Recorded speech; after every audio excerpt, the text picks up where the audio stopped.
Hello guys, welcome sa channel ko, Go Broke Hero. At ito may Sihu na tayo na upuan, M57. At ito, unbox ko nga at bubuhin ko. Initial review na din sa upuan na to. At mamaya, nakikita nyo, medyo magulo kasi dahil sa construction, may construction dito sa bahay. Tapos yung aso kong isa nandito sa kwarto na to dahil may sakit siya na kinarantin siya, hiniwalay siya sa mga ibang aso at dito siya nagstay. At bubuhay natin dito din yung upuan at magulo nga dahil sa construction. Ipapakita ko din yung itsura ng construction,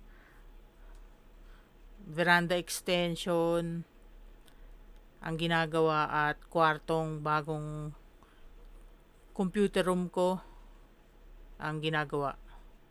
So ito naman yung box niya, napakalaki ng box. Ayan, ganyan siya kalaki. Tapos yan, maganda naman yung pagkabalot niya, pero isang ano lang yan, sa isang layer lang yung cover niya. So isang layer nga lang yung cover niya ng bubble wrap, pero sa loob kasi ay secured naman siya talaga. So, ganito naman yung loob niya pag binuksan. Yan. Napakaganda nung pagkakabalot niya. Tapos may libre pang gloves para hindi madumi yung kamay. Tignan nyo naman yung paa. May foam pa. Yan. Nakaayos siya. Tapos may gloves pa nga at may tools na nakasama. Guys, buuin natin yung Sihu na upuan. Ready na yung basurahan ko. At yung aking assistant, ayan, asong 1 kilo lang, 1.5 kilo na aso, Maltese teacup. Nandiyan na yung hydraulic, ibang gulong ginamit ko, yung luma, roller blades. At yun yung mga kalat. So guys, ayan yung kalat ko, bagong upuan, yung aking ginamit, bygone, yung upuang mumuray ng kapatid ko, ay mga kalat ko. Ito galing sa upuan, yung basura ng upuan, mga balot, ito yung pa sa sahig, yung pink, higa ng aso ko. Ayun, yung aso na yun, yung dog food niya, tinapon niya. Ito hindi ko pa tinanggal kasi basang-basa yung ulo ko ng pawis. Kakabuhat nito, paakyat. So binuhat ko siya.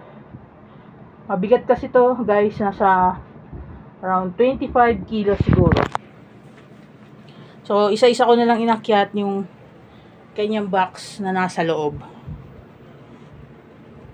Siguro mga naka-4 na akyat baba ako. Para hindi ko nabuhatin yung box na malaki, tapos ibaba ko din yung malaking box para itapon. So ganun na lang ginawa ko. So maganda siya guys. Gustong gusto ko siya. At ito,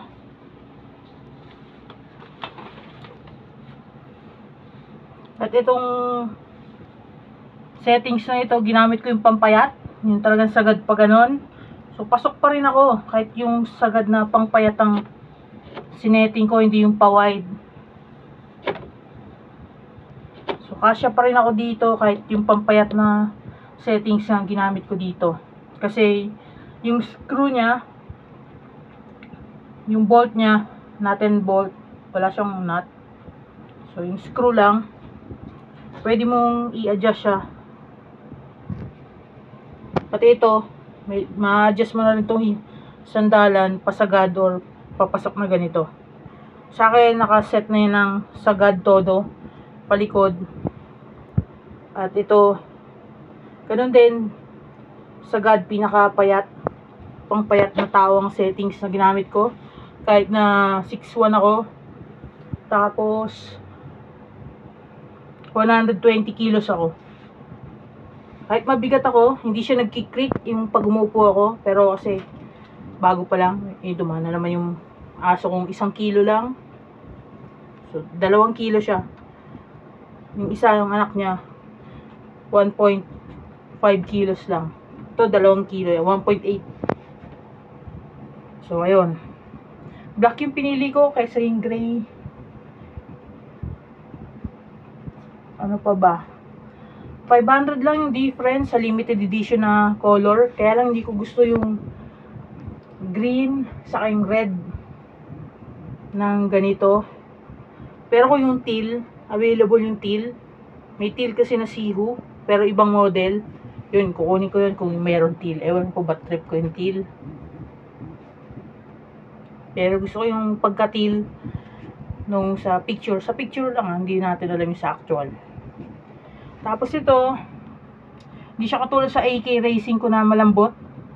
Medyo matigas pa siya. Pero okay lang sa akin to kasi yung malambot ko noon, crack siya agad.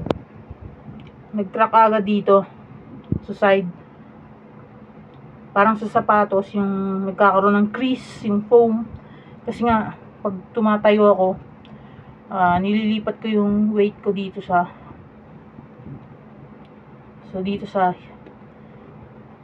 armrest. Yun.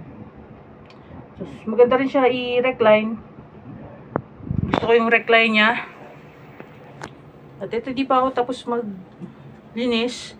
Medyo marami kasi siyang foam. Maganda siya. Marami siyang foam, plastic. At isang sako yung pinaglagyan ko ng mga foam niya. Hindi pa kasama yung mga box na maliliit. Nakita nyo naman, nandito nakapatong pa sa upuan na isa. So, ayun siya. Update ko kayo kung tatagal to. Kasi nga yung muso ko, pasensya na kayo, hingal na hingal pa ako sa pag-akyat baba. Yung muso ko na upuan, nasira nga agad, 8 months. Ito mukhang, feeling ko naman, abot ng 1 year sa laki ko. So yung mga kapring katulad ko, mataba, o mga chunky, ayun, subscribe nyo na lang kayo, tas, o kaya comment lang kayo, hingi kayo ng update sa akin kung okay pa.